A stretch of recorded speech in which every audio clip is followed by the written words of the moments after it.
Jain veterans, कैसे आप लोग? मजे में रहना चाहिए। दोस्तों, हमारे बहुत सारे बंधुओं का पेंशन बैंकों से स्पर्श में शिफ्ट हो रहा है और बैंक वाले एक एसएमएस भेज देते हैं कि आपका पेंशन बैंक से स्पर्श में शिफ्ट हो गया है और बैंक वाले अपना पीछा छुड़ा लेते हैं। और अगला एसएमएस आता है पीसीडी प्रयागराज से कि आपका स्पर्श का नंबर ये है। लेकिन जैसे ही आप उस नंबर को डालते हैं पीसीडीए पोर्टल पर चेक करने के लिए कि आपका स्पर्श का पीपीओ क्या है, तो आपको पीपीओ दिखाई नहीं देता है। क्या दिखाई देता है? Your PPO will be available सून, मतलब अभी तक स्पर्श ने आपका पीपीओ जनरेट नहीं किया है।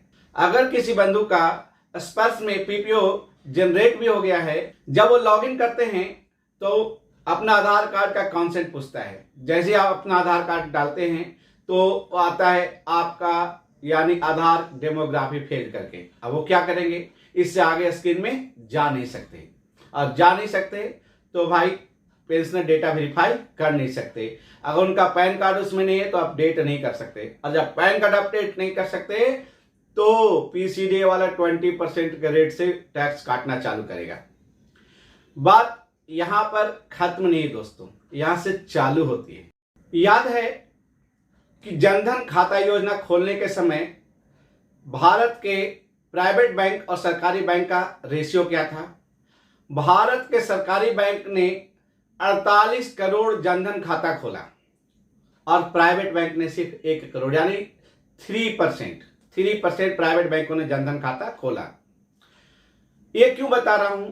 आपका पेंशन के लिए पीसीडीए हर एक पेंशनर के लिए लगभग 950 रुपया बैंकों को देता था।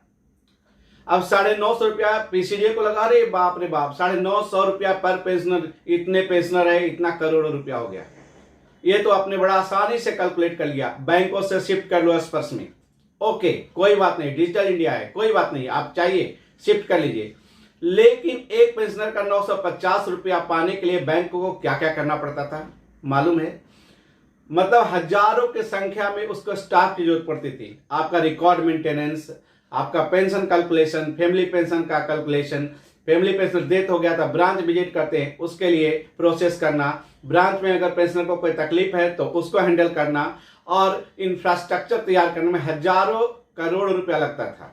और जो 950 रुपये के लगभग जो पीसीडीए से पैसा आता था यानी मिनिस्ट्री ऑफ डिफेंस से बैंकिंग सिस्टम में आता था, वो बिल्कुल बराबर हो जाता था। सरकारी बैंकों का सिर्फ एक मोटिव है कि बैंकिंग व्यवस्था को बना के रखा जाए समाज के हर एक स्तर तक। अब प्राइवेट बैंकों का क्या मोटिव है? Income. State bank of India तो एक ऐसा बैंक है जहां एक पैसे का इनकम ना हो, वहां भी उनको ब्रांच खोलना पड़ता है। क्यों? Bankers to every Indian, Bharat सरकार के हर एक नियम को फॉलो करना है। तो एक सेम केस होता था कि 950 रुपया जो ministry of defence, ministry of finance यानी बैंकिंग सिस्टम में देती थी, उसके अलावा इतने सारे काम करते थे कि पैसा बचता नहीं था। यानी उनका मोटिव था बैंकिंग टू एवरी सिटीजन। चूंकि मिनिस्ट्री ऑफ डिफेंस के टॉप बॉस ने स्पर्श लॉन्च किया कि डिजिटल इंडिया में जाते हैं, और जैसे वो एसी में रहते हैं, पूरी दुनिया एसी में रहती है, वो कार से घूमते हैं तो वो कार से घूमते हैं तो भारत के हर एक जवान गांव में जाके बसता है, वो भी पूरा एसी में रहते हैं, वो भी हाईली लिटरेट हैं, वो रात दिन कंप्यूटर बैठते हैं एसी रूम में, और उनका सारा डिजिटल हो जाता है। वो ऐसे ही सोचते हैं, लेकिन प्रैक्टिकल में ऐसा ग्राउंड में है क्या? अब बातें करते हैं कि जब स्पर्श लॉन्च हुआ तो उस समय बैंकों से बोला कि आपको सारा डेटा ट्रांसफर करना है। एक तरफ भारतीय बैंकिंग सिस्टम जो इंटरनेशनल लेवल का है, सारा डेटा यानी पेंशनर का, पेंशनर के फैमिली का डेटा उसमें बिल्कुल फीड है, आधार कार्ड, पैन कार्ड। ये आपको मालूम है कि आपके अकाउंट में आपका आधार कार्ड और पैन कार्ड दोनों फीड है। तो जब बैंकों से डाटा मांगा गया तो सारे डेटा को बैंकों ने पीसीडीए में शिफ्ट कर दिया। ये किसकी जिम्मेवारी थी? स्पर्श पोर्टल पर स्पर्श में जो डेटा उसको अपडेट करने का, ये सिर्फ पीसीडीए की जिम्मेवारी थी। उसने अपना कोई जिम्मेवारी नहीं समझा, ना उसे पैन कार्ड अपडेट है, ना आधार कार्ड अपडेट है, और ना उनका फैमिली पार्टिकुलर्स अपडेट है। जब बैंकों से डाटा लेने के बाद भी पीसीडीए ने अपडेट नहीं किया आधार कार्ड, पैन कार्ड, तो जिम्मेवार कौन? ये जो डेमोग्राफी फेल करके आता है, इसका जिम्मेवार कौन? सीधे सीधे पीसीडीए। मालूम, जब बैंकिंग सिस्टम में आपका पेंशन आता तो आराम से आप सालों से अपना life certificate, digital life certificate देते थे और आपको पेंशन टाइम पर मिलता था। अगर कोई हमारे वेटरन्स का गांव में डेथ हो जाता था वो ब्रांच मैनेजर के गर्दन पर जाके बैठ जाता था, भाई मेरे हस्बैंड का डेथ हो गया, मुझे पेंशन चाहिए। अब ब्रांच मैनेजर चाहे इमोशन से, चाहे डर से, चाहे परेशान होकर, कुछ भी कारण हो, उसका बात पेंशनर का सुनता था और वो पेंशन और वो फैमिली पेंशनर को यानी वीर नारी को पेंशन मिलता था। यहाँ पर डिजिटल इंडिया है, पता नहीं क्या होगा उनके लिए पीसीडीए ने कॉमन सर्विस सेंटर, आपने देखा होगा ना, पीसीडीए पोर्टल पर जाएंगे कॉमन सर्विस सेंटर, आपको लाखों सर्विस सेंटर खोला गया है। आप जाइए फटाफट अपना भाई खड़ा हो जाइए, आपको क्या प्रॉब्लम है बताएंगे, धड़ाधड़ आपका काम हो जाएगा। वाह, ये बोलना कितना आसान है कि आप कॉमन सर्विस सेंटर में गया और आपका काम चुटकी में हो गया। जैसे आपको बोला गया कि बिल्डिंग बनाना है, 2 मिनट के अंदर बिल्डिंग, ये लो पेपर में बना दिया बिल्डिंग, ये लो कितने तल्ले का बिल्डिंग चाहिए, 10 तल्ले का, ये लो। पीसीडीए बिल्कुल इसी अप्रोच के साथ काम कर रहा है और उसके बॉस भी, वो बड़ा डूम डाम करके बोल रहे हैं कि भाई आपको कोई प्रॉब्लम है कॉमन सर्विस सेंटर के पास जाइए, आपका सारा प्रॉब्लम सोल्व हो जाएगा। इसमें 2 बातें बोलने वाला हूं। आपने देखा होगा पीसीडीए का पोर्टल पर आप कंटेक्ट योर नोडल अफसर, या आप टोल फ्री नंबर पर बात कर सकते हैं। जब नोडल अफसर को फोन लगाने जाते हैं तो नोडल अफसर बोलता है भाई मुझे पता नहीं कि किसने मेरा नाम डाल दिया, तुम्हारा नाम डाला हुआ है, नोडल अफसर ने डाला है। कहता मुझे पता नहीं, मुझे इसके बारे में ट्रेनिंग नहीं दिया गया है, और अगला बार फोन करेंगे तो वो उठाएंगे नहीं। एक कड़वा सत्य है। आप टोल फ्री नंबर पर फोन करेंगे, उनके पास क्वेश्चनरी का एकदम रटा रटाया जवाब है, और उस जवाब को सुनकर आप इरिटेट हो जाएंगे। पहले तो फोन नहीं उठाते हुए, और उठाएंगे तो जवाब रटा रटाया जवाब देंगे वो, और उसका कोई मतलब आपके फायदे की नहीं है। जब तुम अपने स्टाफ को यानी नोडल अफसर को, जो वहां स्टाफ काम करे, उसको ट्रेनिंग नहीं देना है, और जो सर्विस सेंटर आपने बोला कि कॉमन सर्विस सेंटर लाखों हैं, उसको आप ट्रेनिंग देने जाओ, उनको काम करने के लिए बोला, भाई उसको ट्रेनिंग दिया क्या? और बीच में फिर ढोल बज रहा था कि भाई बहुत सारे बैंकों के साथ, कोटक महिंद्रा के साथ, एचडीएफसी के साथ, बैंक ऑफ बड़ौदा के साथ, एसबीआई के साथ, पीएनबी के साथ, सबके साथ एमओयू साइन हुआ, सब सर्विस देगा। आपका सिस्टम काम करता है क्या? स्पर्श का, स्पर्श में सिस्टम काम करता है क्या? जब आप एक आदमी को कुछ डेटा वगैरह करने जाएंगे तो आपको 2 घंटे लगेंगे। ऐसा समझिए कि अगर कोई एक बंदा, एक पेशेंट कॉमन सर्विस सेंटर में जाता है और फ्री ऑफ कॉस्ट काम करवाता है, यानी फ्री ऑफ कॉस्ट यानी उसको पैसा पीसीडीए देगा, और चूंकि स्पर्श का पोर्टल काम ठीक से नहीं कर रहा है, तो दिन भर में 5 बंदे को वो अटेंड करेगा या 10 बंदे को अटेंड करेगा, और सरकारी रेट तो आपको पता ही है 50 से 100 रुपये। दिन भर में अगर कोई बंदा 500 रुपया कमाता है सुबह से शाम तक, और महीने का 15,000 कमाएगा या 10,000 से 15,000 कमाएगा, तो अपने दुकान का भाड़ा देगा या बीवी बच्चे को खिलाएगा? ये सोचने की बात है। तो जो कॉमन सर्विस सेंटर में जो बोलते हैं ना कि एकदम जाइए फटाफट काम होगा, तो यहाँ पर 2 चीज होगा, या कॉमन सर्विस सेंटर वाला आपसे एक्स्ट्रा पैसा मांगेगा, या कॉमन सर्विस सेंटर बेकार हो जाएगा। अब बैंकों की बात करते हैं तो कस्टमर अगर एक बार विजिट करता है जनरल बैंकिंग के लिए, तो 150 से 200 रुपया खर्च पड़ता है बैंकिंग सिस्टम में, यानी 5 से 10 मिनट के लिए काम करवाने जाएंगे बैंकों को। तो अब एक स्पर्श का पेंशनर जाता है और उसको काम करने में 1 घंटा लगता है, यानी 8 घंटे में 8 पेंशनर का काम होगा, और पीसीडी कितना देगा? 50 रुपया के हिसाब से 400 रुपया। ये प्रैक्टिकल कोई बैंकिंग सिस्टम में करने जाएगा क्या? एकदम कॉस्ट इफेक्टिव के हिसाब से नहीं है दोस्तों, क्यों?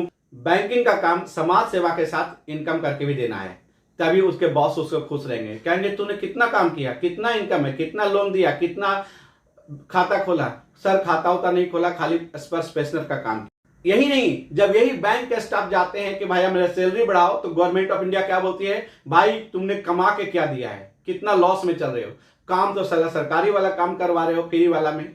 आपने 950 रुपया जो हर एक पेंशनर के नाम पर बैंकों को देता था, आपने ले लिया, चलो 950 रुपया बच गया प्रत्येक पेंशनर के नाम पर। वो पेंशनर कितना बार बैंकिंग सिस्टम में आता था पता है आपको?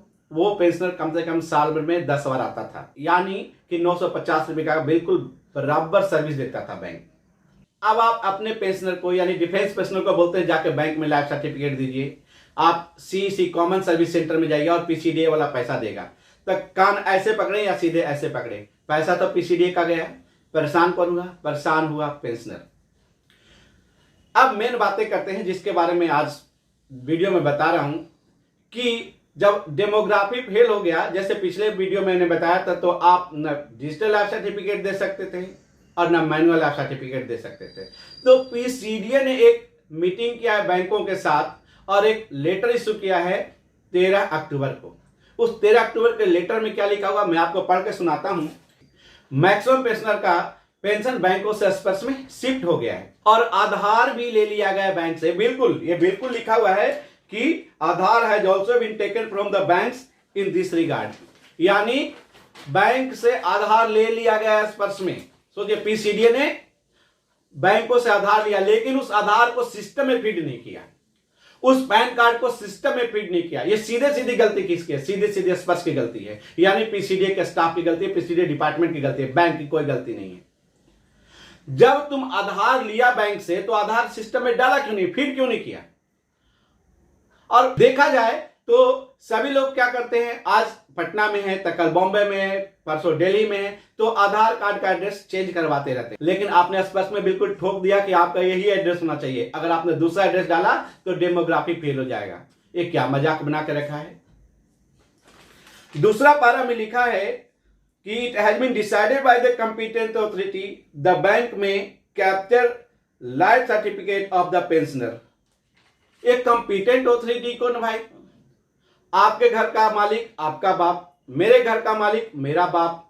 पीसीडीए का कंपिटेंट अथॉरिटी पीसीडीए का होगा, बैंकों का कंपिटेंट अथॉरिटी आरबीआई होगा। पेंशन रेगुलेशन के लिए आप बैंक को कैसे ऑर्डर दे सकते हैं? आपने तो पेंशन ले लिया उससे, और लिखा हुआ उसमें कि it has been decided by the competent authority bank में capture life certificate of the pensioner. Bank में capture life certificate of the pensioner. भाई मेहमानाबाजी कर रहे हैं क्या? आपके पास इतना अधिकार होता है तो आप बैंक को आप ऑर्डर देते, बैंक में टेक लाइफ सर्टिफिकेट ऐसा नहीं लिखते। भाई ये पारा 2 में लिखा है कि ये जो आपने लाइफ सर्टिफिकेट लिया है इसको इस हमारे ऑफिस को में भी प्रोवाइडेड, मुझे प्रोवाइड किया जा सकता है। या तो लिखो बैंक को ऑर्डर दो, नहीं तो ये बेवकूफ बनाने वाला लेटर बंद करो। और उन्होंने फॉर्मेट भी दिया। पहला तो देखिए बात क्या चालाकी क्या, पहले तो लिखा कि पारा 1 में कि आपने बैंकों से आधार कार्ड लिया, पैन कार्ड लिया और आपने फीड नहीं किया, और आपने जो लेटरिंग किया उसको साफ कौन करेगा? बैंक वाला करेगा। और परेशान कौन हो गया उस गंदगी में? पेंशनर। तो अपने कमियों को छुपाने के लिए पीसीडीए ने क्या इशू किया है? पीसीडीए ने फॉर्मेट निकाला जिसमें आपको सीरियल नंबर में पीपीओ लिखना है, पीपीओ नंबर लिखना है, बैंक अकाउंट नंबर लिखना है, नेम ऑफ द पेंशनर, अगर सर्विस पेंशनर है तो ए, फैमिली पेंशनर है तो बी, और डेट ऑफ लाइफ सर्टिफिकेट। यानी ये चीज आपको फॉर्मेट में फिजिकल वर्क करके देना, और बैंक में provide to this life certificate to PCDA. भाई बैंक का बारात में आया हो क्या? बैंक बारात में आया क्या जो बैंक वाला तुझे देगा? बैंक आरबीआई को फॉलो करता है, पीसीडीए को फॉलो नहीं करता है। और तीसरा मैंने कहा कि कंपिटेंट अथॉरिटी ने डिसाइड किया है कि जो आपका पीसीडीए का जो प्रोग्रामिंग है और बैंक का प्रोग्रामिंग है वो दूसरे आईटी मैनेजर द्वारा बैठ के डिसाइड करेंगे और इसको प्रोसीजर स्मूथली रन करेंगे। जब तुम्हारा सिस्टम अपडेट नहीं था तुमने लॉन्च क्यों किया? जब बैंकों से डेटा लेना था तो बैंक के आईटी टीम से आपने एडवाइस लिया क्या कि स्पर्श में क्या क्या कमी है, मुझे लॉन्च करना है और क्या क्या इसमें अच्छा इंप्रूवमेंट हो सकता है? बैंक के आईटी टीम से आपने कभी सजेशन लिया क्या? आपने नहीं लिया, और डायरेक्टली आपने स्पर्श लॉन्च कर दिया। और लॉन्च कर दिया, जब गाड़ी फंस गई, और फंस गई तो आपकी थोड़ी फंसी तो पेंशनर की फंसी, उनको पेंशन लेने में तकलीफ हो रहा है। और जब फंसी वापस आप उसी बैंक के पास जा रहे हैं और रिक्वेस्ट कर रहे हैं कि भाई मुझे मेरा स्पर्श को संभालो। ये क्या मजाक है? जब आपको स्पर्श लॉन्च ही करना था तो बैंक के आईटी टीम से पहले बैठ के डिटेल डिस्कशन करना चाहिए था कि क्या क्या करें और क्या क्या ना करें। तब आपको ट्रायल एंड एरर करना चाहिए था, तब जाकर आपको फुली इंप्लीमेंट करना चाहिए था। और खास करके मैं बोलूंगा जो प्री 2006 में जो बैंकिंग से ले रहे थे, समझिए कि जो 80 में या 70 में रिटायर हुए उनको कंप्यूटर मोबाइल आता है क्या? अभी भी नहीं जाना चाहते, अभी भी बैंकिंग सिस्टम में जाते हैं कि तो बेटा बाबा एटीएम से पैसा निकालो, कहते एटीएम से नहीं बेटा आप मुझे कैश दो। क्यों? मुझे देखने में अच्छा लगता है। जो आदमी कंप्यूटर कभी देखा नहीं, मोबाइल देखा नहीं, आप उसको जबरदस्ती ठोक के जा रहे हो, नहीं नहीं नहीं अब तो तुम्हें आना पड़ेगा। और गलती से बंदा अगर गांव का हो, 4th ग्रेड का स्टाफ हो और वो मर गया तो उसकी बीवी को तो आप खड़े खड़े मार देंगे, क्योंकि कोई हेल्प करने वाला नहीं है। और कॉमन सर्विस सेंटर आपका अनट्रेंड है, because even your staff is untrained. आपका जिला सैनिक बोर्ड भी हेल्प नहीं कर पा रहा है।